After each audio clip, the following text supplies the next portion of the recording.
Thanks for organizing my event and all. But so coming to myself, so my name is Krishna and I work for University of Houston as an application developer. Been there for like 2 years now, and I did my master's degree from the same university, and it's always about Houston. And why did I even thought of joining Sisters and why I started with this virtual seminar? Well, the first thing is I was really inspired with Sisters' motive to encourage and empower other women within your tech industry. And this webinar especially pushed me that if we ever have a public speaking as a fear, we can face that up through this. And it's always stretching our comfort zone, right? I work there as a full-time employee and we do have our daily routines, but when we step out of it, that's when I think we grow more, and that's the growth mindset we encourage. And Sisters organization was the first place I approached, and it seemed the best one. So, well, that's how I am here. And getting more into the technical topic now, I'm here to talk about microservices for dummies. And even before we get into the topic and get into the presentation content and all, let me just post a quick question to you guys, to my all attendees for today. Let me pull up the question. Linka, if you can help me with the poll question posted for the attendees. Awesome, thank you. Let's make this an interactive session, guys, so that I know what, I can set up the expectations beforehand. So I'll give another minute for everyone to vote, to poll up so that. So why did I ask this question? Because I wanted to know my audience well. Since this is a virtual seminar, I won't be able to see you guys, or at least, get an introduction. So I thought it's better to start with a quick level intro, knowing that, are we an entry level one or an experienced or a student one? So I think it's good for the poll time. Yeah, let's just see the results. Awesome. We have the entry level and experienced. Entry level was the majority. Awesome. So the guys, I'm setting up the expectation here. In my presentation, I'm going to cover the introduction of the microservices. Let me go to the agenda, so that will help out. Okay, so I'm going to start with the basic architecture, what we had before microservices, that is the monolith architecture. And I'm going to show up a little trade-offs between those two architectures. Why did the entire tech industry move from the monolith to microservices? And also talk about scalability myth scalability myth, which is associated with these kind of architecture principles, and a little bit of implementation and quality attributes associated with the architecture paradigm and the cloud products available right now, and a little bit of behavior one, the collaborative team culture. And with this being the agenda of my presentation, I'm correlating this with the poll question that this will help the entry-level people and a little of experienced on more of technical terms, but yeah, this will give an introduction of the complete system design for the microservice. So that being the agenda, let me get into the topic. Before even we get into the more, I don't want to dump up the whole slides and all. So what do you guys think of a monolith architecture is?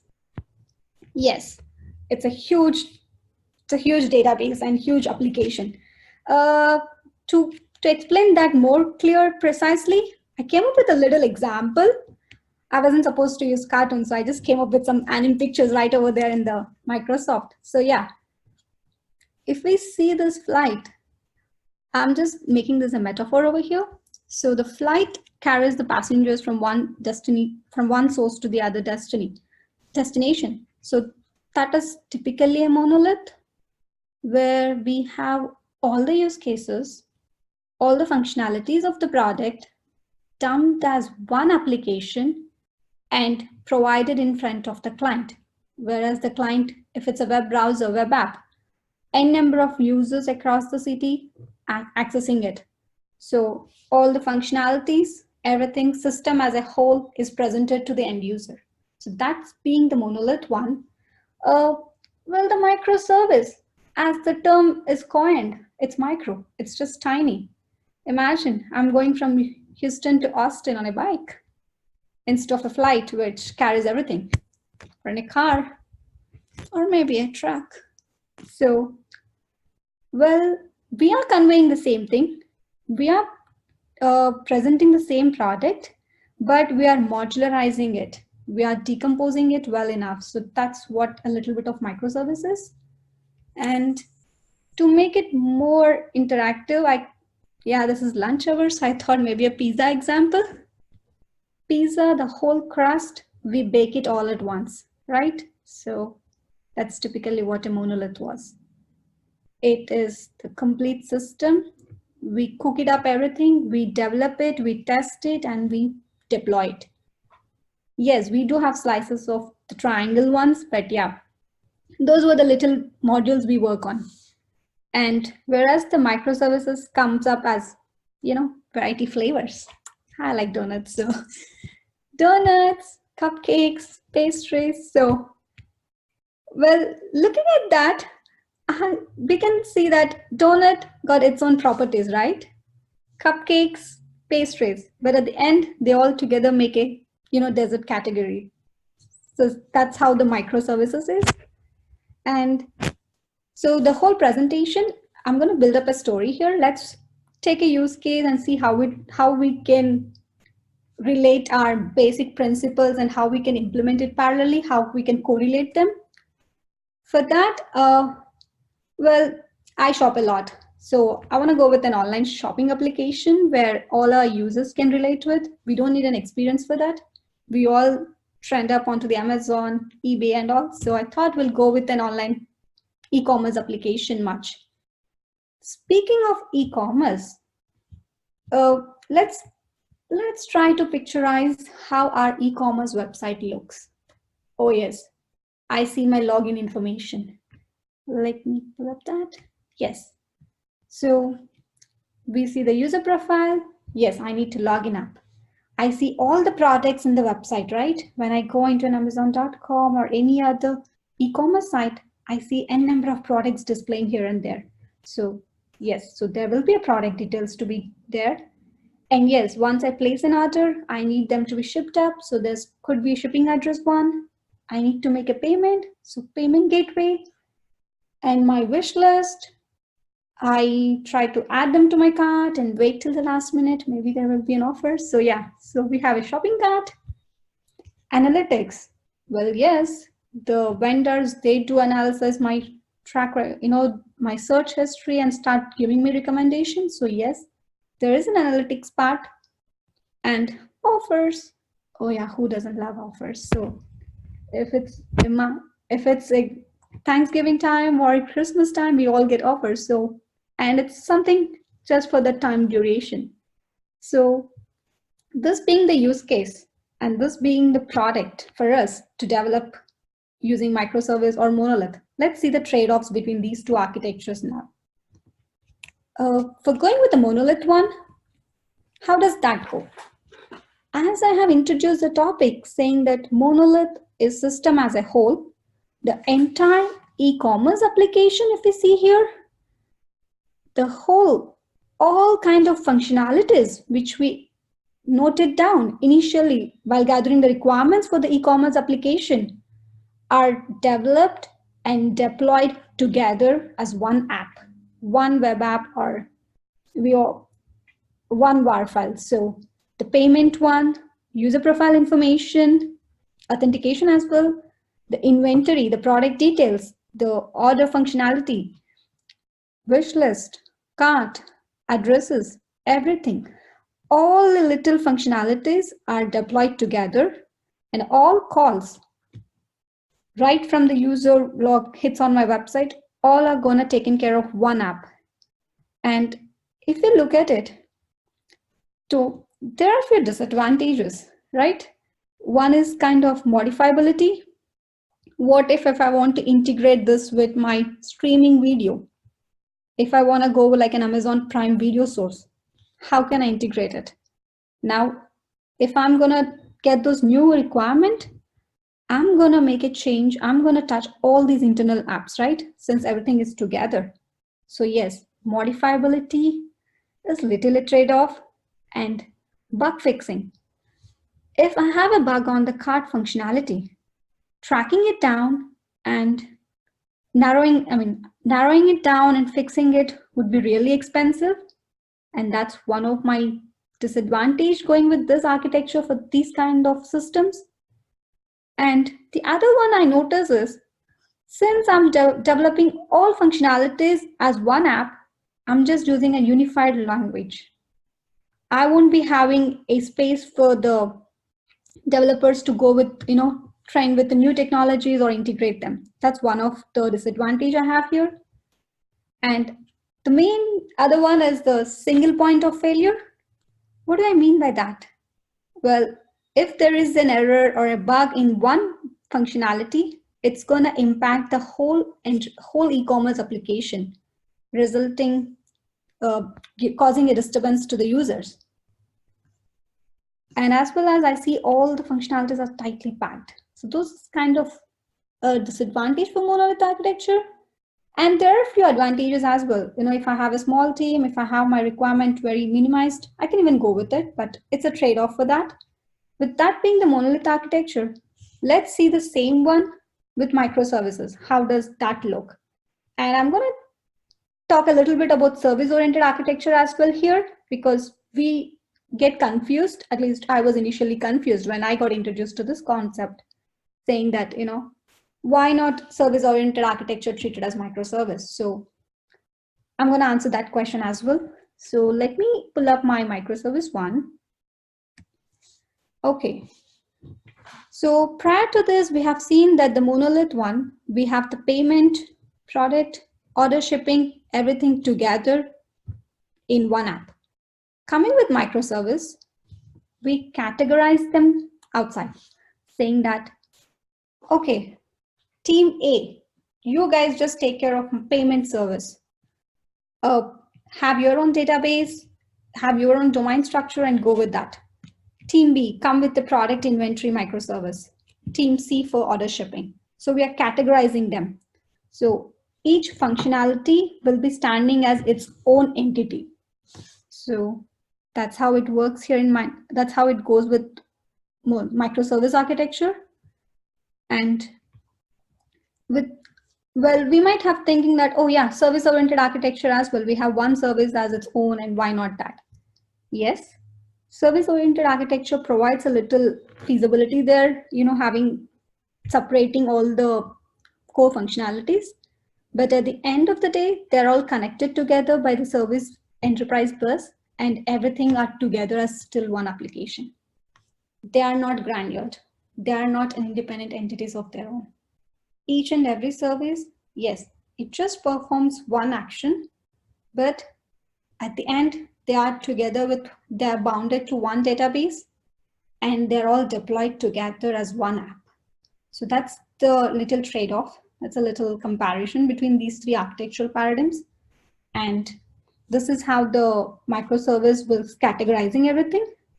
Each service having its own database. If we see here, the payment microservice will have its own database called payment database. The product catalog having its own, order shipping, its own database. So we are decentralizing our database as well. We are decomposing our database, our functionalities. Well, good thing. So, and they're all connected by one endpoint. I'm going to talk about it in a little bit. And while I move further, I wanted to, repeat the advantages of the microservice architecture as well, saying that it provides more agility to the team. Agilement, why? Because payment team, if they come up with their own bug fix and they want to deploy it quick, it can happen. And unit testing will be quick. And each team is independent to choose its own language to implement a particular functionality. And they'll be having their own database. So that's our advantages of the microservice. And as I mentioned early, I want to talk about the myth of scalability one. We assume that since we have, okay, the monolith application, yes, if I have more number of users, my application might go down. So let me scale it up.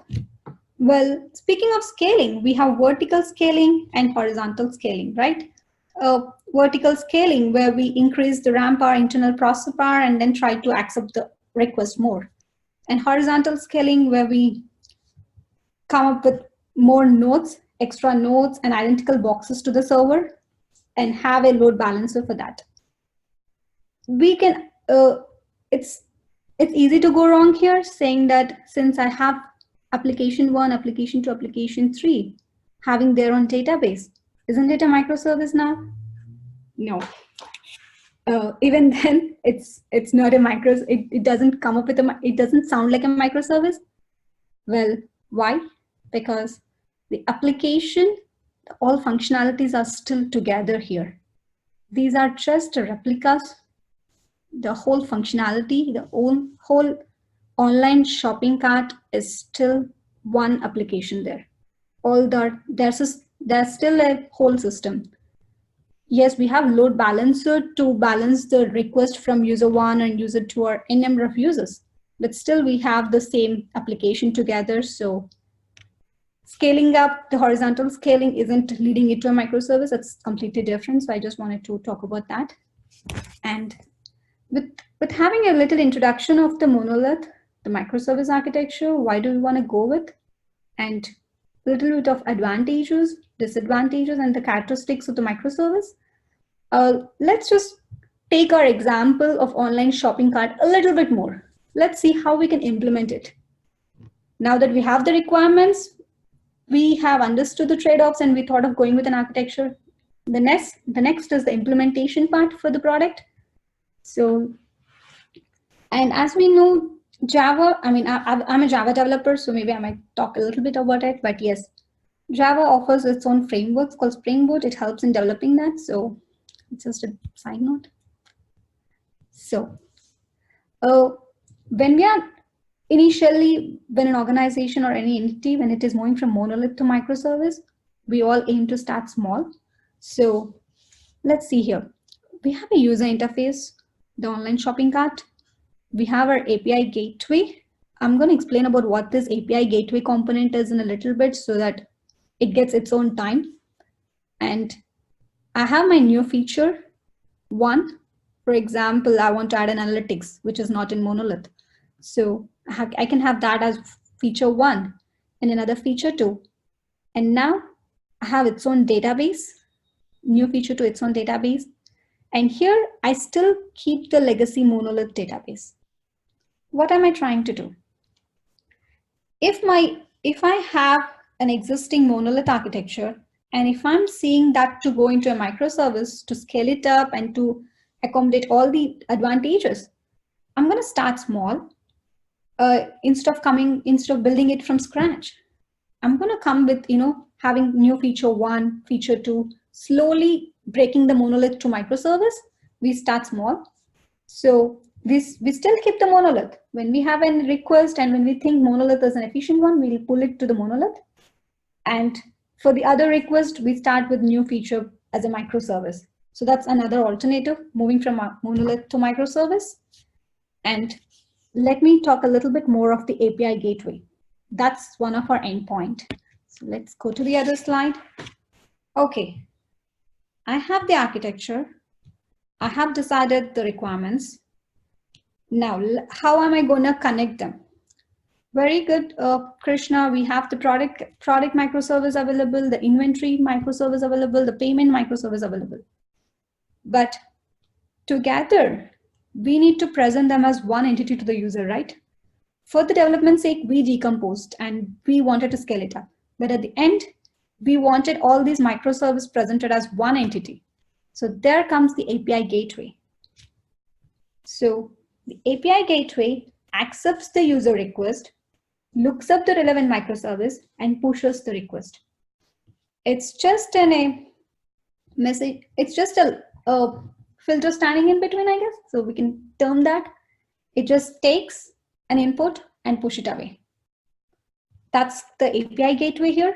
It accepts the customer request and fulfills pulls up the respective microservice and satisfies the request completely. And that's the API gateway part.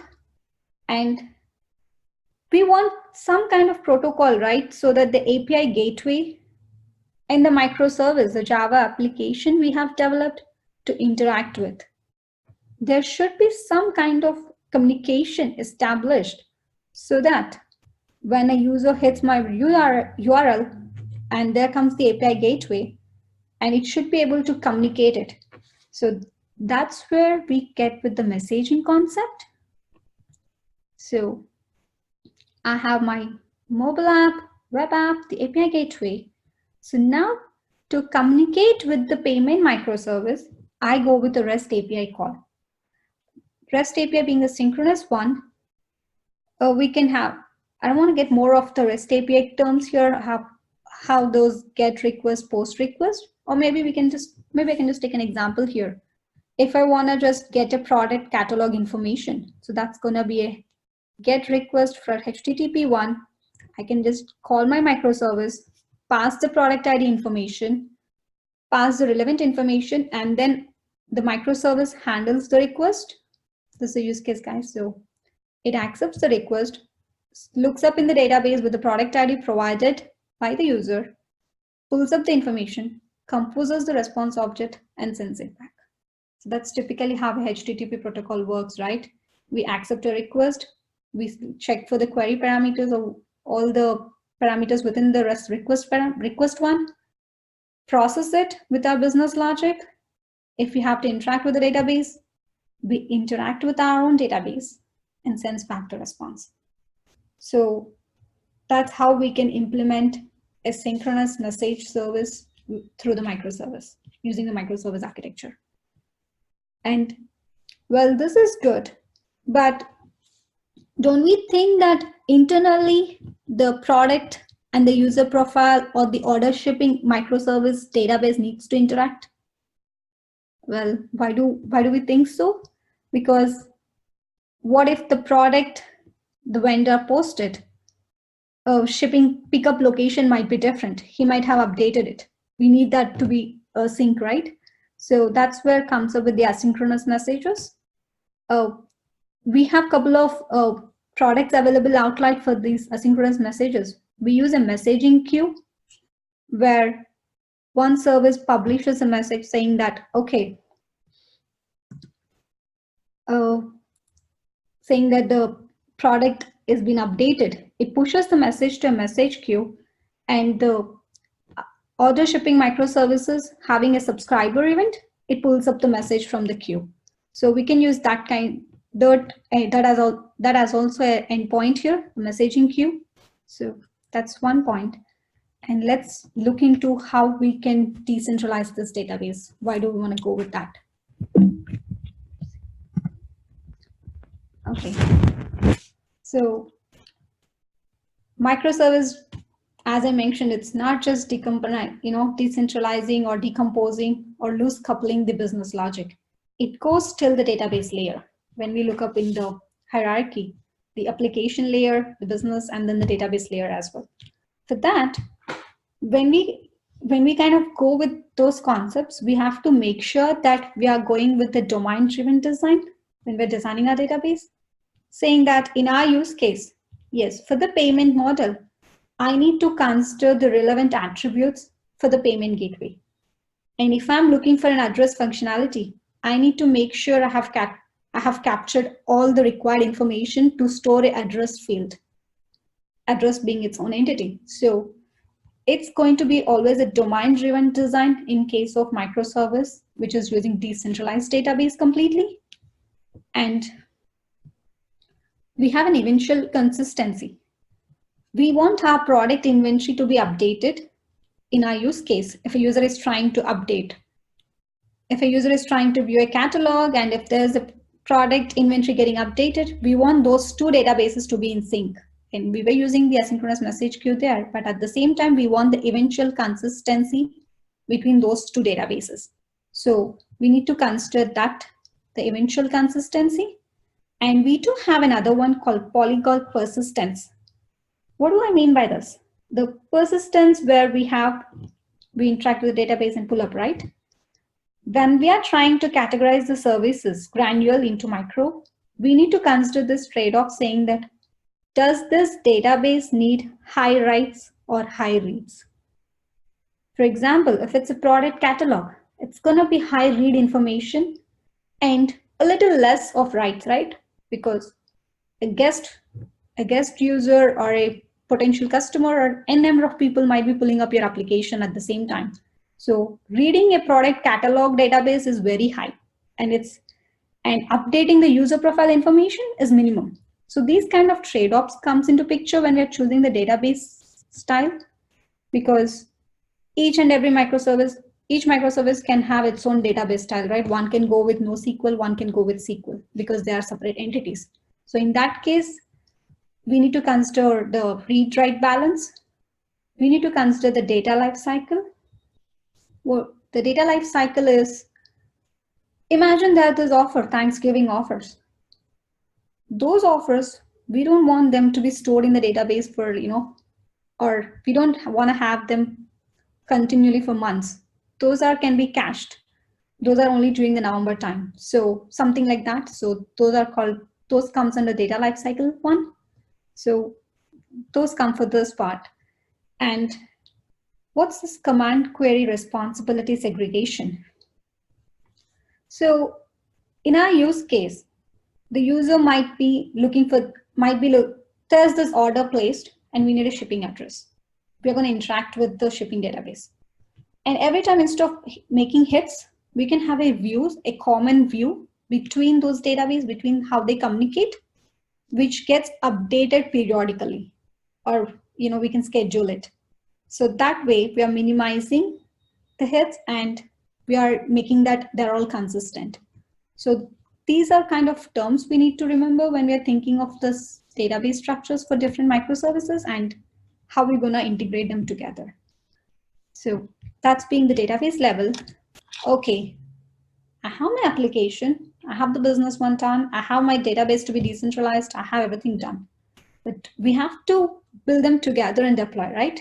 So let's see how we can deploy each microservice. Well, in the implementation part, the last one is the deployment, how we can deploy it. We have a couple of tools called Docker and Kubernetes one. So Docker is a source engine. It wraps up the microservice and deploys. So each service gets its own container and we can use that to deploy it. And on top of it is called Kubernetes. It also has the scaling abilities of all Docker. On top of it, it comes up with a more cluster Linux container. So it's a little extending of the Docker capabilities. So these two are available for the deployment, and Docker is the one which is going to use. So yeah. And since I'm talking for a long time and I know there might be some Q&A questions, which I'm going to take at the end, I have another poll question for you guys. So let me pull the slide so that we can have the poll question up there. Okay. Yes. Building or maintaining the application, which one is complicated or so? The reason why I caught up with this question is we've been seeing the implementing of an architecture, and I spoke a little bit about maintaining the monolith and turning it into a microservice architecture. So I just wanted to know your view. I'm sure each part has its own trade-offs, but just wanted to know what my audience thinks. So that's the reason I got up this question. I'm just going to give 10 more seconds, I guess, so that we can close this poll and continue with our presentation. Yep, I think we're good with the poll. And let's see. True, most of the people thought it's maintaining tough. Yeah, it's always the tough part. So before I jump into the next topic, guys, so yes, building and all is a requirements part we consider, right? And we come with a system design. There's also another important concept when we think about architecting a system completely. Those are the quality attributes. Keeping our customer in mind, we consider the scalability and modifiability of the application, right? Those are all terms come for a quality attributes one. They all come from that umbrella. So I always do that. Okay. So speaking of quality attributes, yes, the modifiability, which is really tough, integrating new functionalities, all these take a leverage in the quality attributes. And we also call when a particular attribute is significantly impacting our design decision, that's called attribute driven architecture. So that's the reason quality attributes plays a vital role when we are coming with an architectural paradigm. So with that being there, for microservices, we have covered the scalability quality attribute so far, saying that it's easy to scale an application. Why? Because each microservice can have its own nodes, its own load balancer, and accepts the input request. And it's gonna scale up horizontally easily. And we did talk about modifiability, adding a new functionality, completing new, accepting new requests. We can, come up with a new microservice. I can have a new team. I can integrate with my application, and then I can go from there. But we didn't talk about the important concept here. We didn't think about how are we going to authenticate our user on the front end, right? So let's see how we're going to do that. Okay. So this is the same architecture diagram I had prior. I have my users, I have the API gateway, I have this microservices, I have the message queue. The only add-on is the authorization server here. So when I get a request from the user, the API gateway interacts with the authorization server, tries to authenticate a request. When a user performs a login, when he tries to, update his payment information, that's when we definitely want him to log in, right? Instead of guest browsing. So that time, we get this little entity called authorization one. What it does is, it takes the user request. It usually goes with two protocols. One is OAuth2, that is authorization 2, and the other one is OpenID Connect. Before I dig deep into it, how they work, let me just introduce those two. The one is the authorization 2, which accepts the user request, generates the access token, which does not have any of the user information, and passes to the API gateway. Now, the API gateway, all it knows is the request, and it feels it's authenticated and pushes to the payment service, or pulls up whatever API call it got. So that's how it works, the authorization one. And the other OpenID, well, just like the Docker and Kubernetes, it's a little bit advanced. So what it does is it shares the user profile information as well with the API gateway. So that's how the authorization server works. And we can use various technologies here, guys. We can use a key management server. We can use this network ID credentials authentication, having an access token, and also that will help us in making our entire e-commerce application secured and the login setup or the payment secured for the user. So that's one of the trade-off here. And let's go into another one. We have covered 4 so far. Let's see how good are we. Fault tolerance. Okay, we have our application which is highly scalable, highly maintainable, and highly secured. But what happens when is it fault tolerant? Well, why do we even think about it? Well, we have different services, right, floating around. If I see that my payment is there, my inventory is here, there could be some internal error and maybe they might fail to communicate with each other. Well, that's an error. That's a failure, right? So that's the reason we definitely have to talk about how good our application is. So to do that, we have a couple of patterns. Will not take much of time here. So one is the circuit breaker pattern. We have a retry design pattern, and we have timeout design pattern. So these 3 design patterns can be used to make our Microsoft architecture a fault tolerant, it doesn't failed. So a little bit about these patterns. Circuit breaker is, there will be a fault monitor. It sends So when a microservice A and a B, when it tries to communicate with B, sends couple of requests, and if it doesn't receive a response after a threshold, saying that after 3 times, if you don't receive any response, just stop sending to it. So you're breaking the circuit there. You're blocking all the upcoming messages because the other microservice got some issue, got some internal error, and it doesn't respond. So that kind of protocol and that kind of pattern is circuit breaker. And what's this retry design pattern is? Okay, microservice A tried 3 times to communicate with B and it didn't respond, so I blocked. Give it some time, maybe after 10 minutes, retry communicating with microservice A. Maybe the issue might have been fixed. And couple of times, been working for 3 years, I have seen that retry design pattern fixes the issue. So that's another one. And on top of it is called timeout. So I sent a request to microservice A. A sent a request to B. Let's go with the same example. A sent a request to B, and I'm waiting. If it's asynchronous, I'll just waiting, right? The HTTP request just wait there. So maybe we can have a timeout parameter saying that, okay, after 10 seconds, just stop, just accept an error and just proceed from there. So that's another timeout design pattern. It should not wait for a particular service for more than this threshold. So that's like indefinite amount of time. We're not waiting for microservice B to respond back. We assume that there's a fault and we move on. So that's called timeout design pattern. So these are the different patterns we have for making our system fault tolerant. On top of it, having a health monitor, heart monitor checkup for frequently on the microservice is also helps, making sure that we are not, in any failure scenario. And with those being there for the implementation and quality attributes, I have a quick question for you guys. Oh, sorry.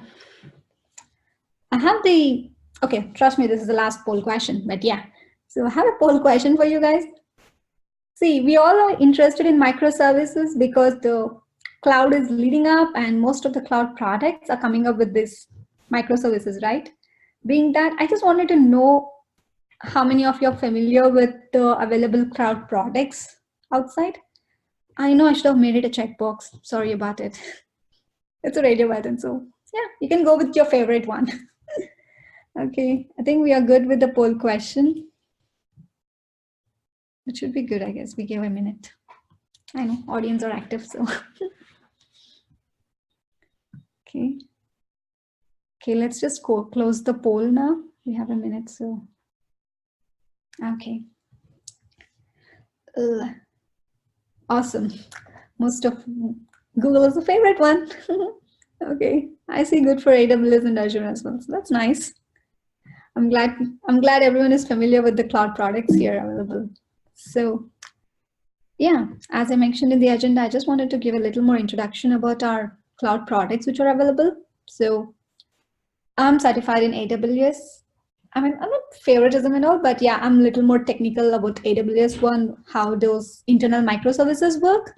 And I'm familiar with Azure and Google Cloud a little more. So that's my level. So yes, so Google Cloud came up with hybrid cloud today. I think I just saw some article on top of it. And speaking of AWS one, it came up with serverless architecture.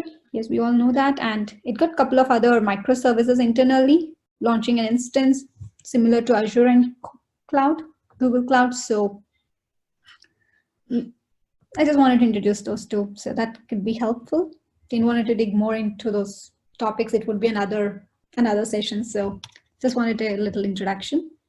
And since my presentation was actually aimed to target the entry level and then the students one, so since I have covered the architecture starting from the design requirements phase, which initial stages of our career, it might be a little tough to collaborate with the functional teams. Okay, what's our requirement? How are we going to design it? All these phases, we might not be aware. Maybe our team lead might be pushing a work onto our way. We might just be focused on that part. But yes, there are n number of teams involved when we get a work at the end. There's a business team, there's this functional team, there's this architect team, design team, and then comes the management team, and then allocating the resources. So for any type of architecture itself, we have more people involved in it. Guys, this is microservice architecture. So each team got its own agenda, right? So having a collaborative team is important. Being collaborative within our team, across our team. Because at the end of the day, we are all the teams, different microservice teams are working for the main product. So I just wanted to end my presentation talking a little bit about this collaborative team. So it's just one slide, so I'm not going to take much of your time. We can go with the QA session quick. So the first thing is the team alignment. We have to, if maybe this is for more of management level, but yes, team alignment is really important. Having a good communication within our team. We need to know how our team is organized. Being a starter one, we need to know who's our team lead, who's our product managers, who's responsible for the design. So we need to understand our team alignment on the first stage. Knowing, yes, having a domain knowledge is important. At the same time, knowing our team is also important. And being able to communicate within our team. If there is a request, if there's a requirement in our way, we have to make sure that can this be a requirement used across multiple microservices? Can we use this across product? If we have a currency calculator, yes, we can use that in offers. We can use it in pricing. We can use it at payment. So these kind of common functionalities, when we encounter that, we should be good enough to communicate. We need to have our own stand-up so that we can explain it better. And if we cause any problem, if there's a bug, we need to be, collaborative and able to communicate within our team. So I thought communication is really important on top of team alignment. Since microservice came up with its own small teams, for example, the payment team can work on their own stuff, right? There's a freedom. And yes, freedom always comes with responsibility. If you are, it means you need to be integrate. You need to be responsible for complete module. You need to own it. So there comes an ownership principle, which is highly important. So having this is really good. And knowing our team, knowing the standard where we have, and being aware that each and every day when we turn up, our work is valuable is very important in the career stages, no matter what architecture paradigm we are working with. So that's important. So, and I just want to end my presentation or my seminar with just a resource slide I find really effective.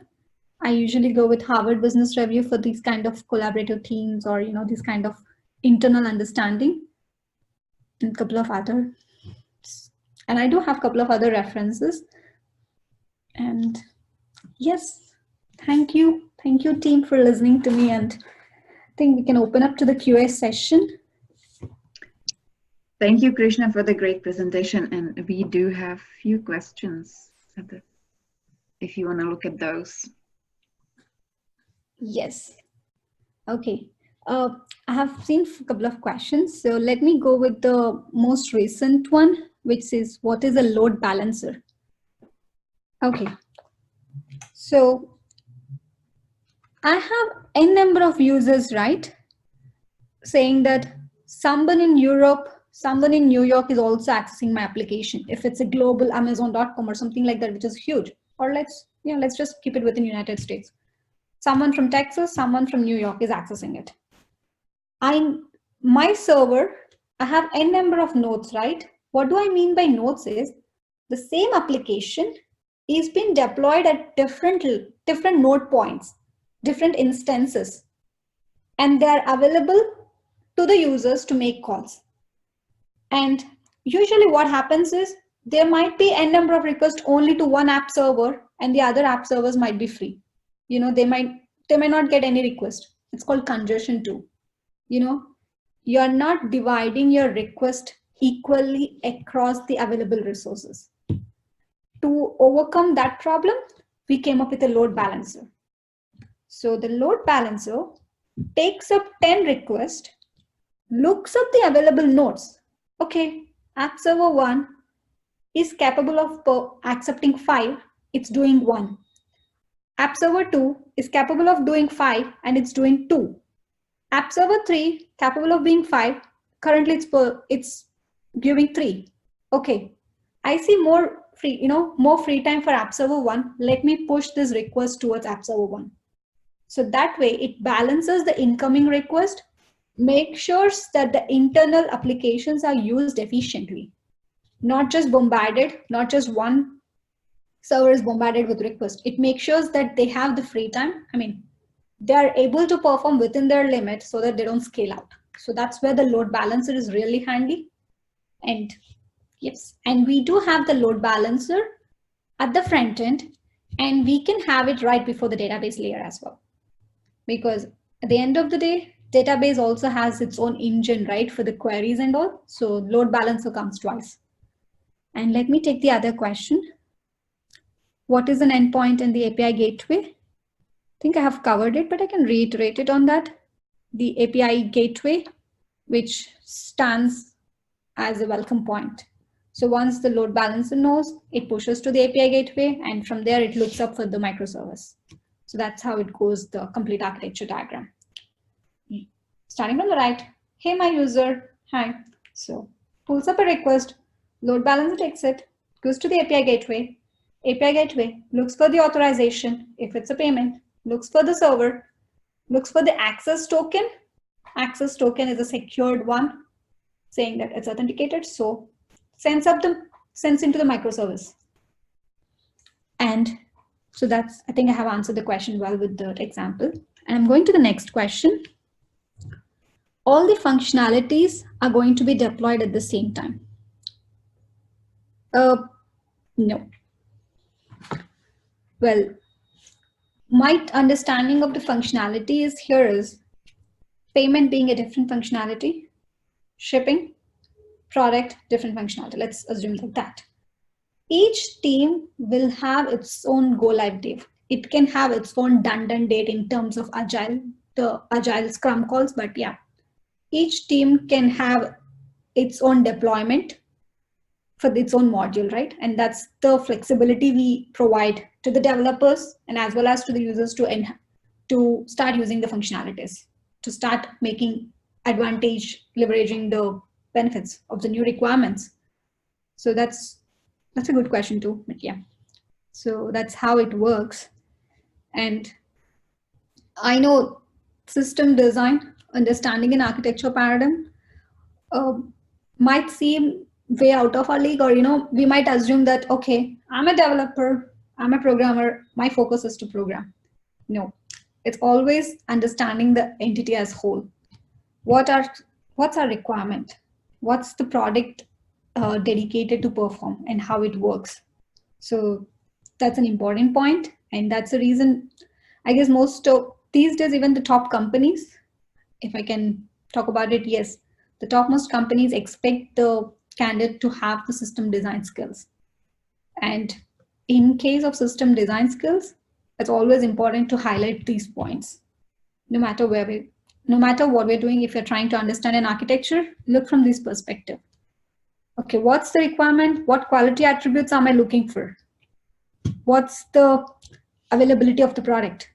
And what's the requirement? What's the core functionality? So it's the same product, but looking from different hat perspectives. When we are designing the database, okay, what's this? Does it require high reads? Then let's make it more easy for queries. Maybe, maybe decent, or use all the normal forms. So those are all, different. There you come as a DBA as well, right? A little bit DBA, no harm. Yes, we might have to put on that hat at times. Just, maybe we can just add another column to the existing table. It might solve the requirement. So it's always shifting our roles within the product and also making sure that we understand the product as whole. So that's important. And I was also a starter, and even now, I guess, yes, but I felt knowing these concepts like 3 years before would have made a huge difference in my tech life. And that's one of the reasons why I thought I need to present this topic. this might just be an introduction for the work you guys are going to do actually once you get into the project. So, yeah. There's one more question in the chat. Okay. Oh. Yeah, I've not been looking at the chat. Sorry about that. Okay, let me see the question. How do you correlate the IDs? IDs, okay. Like order shipping will have some IDs of products. Our payment will need an ID of order. Yes, good question too. Yes, the product ID is unique, right? Will have its own product information and all. The order record needs, when we place an order, when we are pushing it to the shipping cart or the shipping address catalog needs what product it's gonna send, needs the shipping information, right? So that's together as another entity. And that's where we come up with the asynchronous messages and the common views we are talking about. If there is something which is needed in common by both the microservices, a payment gateway microservice needs user profile, right? Another example, adding up to your stuff, it needs the user profile information too. So there should be a common public. So there comes another design pattern. Sorry, I'm just pulling up new things, but yeah, that's called publisher and subscriber. So when there is a change in product, it publishes and the shipping one can subscribe it. And speaking of your example, the order, shipping, and the product, it's actually its own design paradigm. It uses, I can just coin the term here. You can Google about it because we don't have time to talk about it. But yes, ticketing stub. If you try to look up in that Google, that will help you on understanding how this order and shipping works in clear. In real time, there are few, there might be some batch processing and something like that. So it depends on the product to product. But within the microservices, within the microservice databases, if we want the data sync, if we are aiming for eventual consistency, we can use the asynchronous messaging, a RabbitMQ. If you guys, I can just type it up, but yeah. So you can look up for the RabbitMQ tool. So it provides you that whenever there's a database change, publish a message. And the subscriber can accept the message and then updates its own database. So it's a good way, actually. Asynchronous messaging queue, it queues up all the requests and then sends it back. So, and that's where the collaborative team as well comes into picture. We need to make sure that the table attributes, right? What ID we are sending, what column are we sending? Is it in sync with the other team?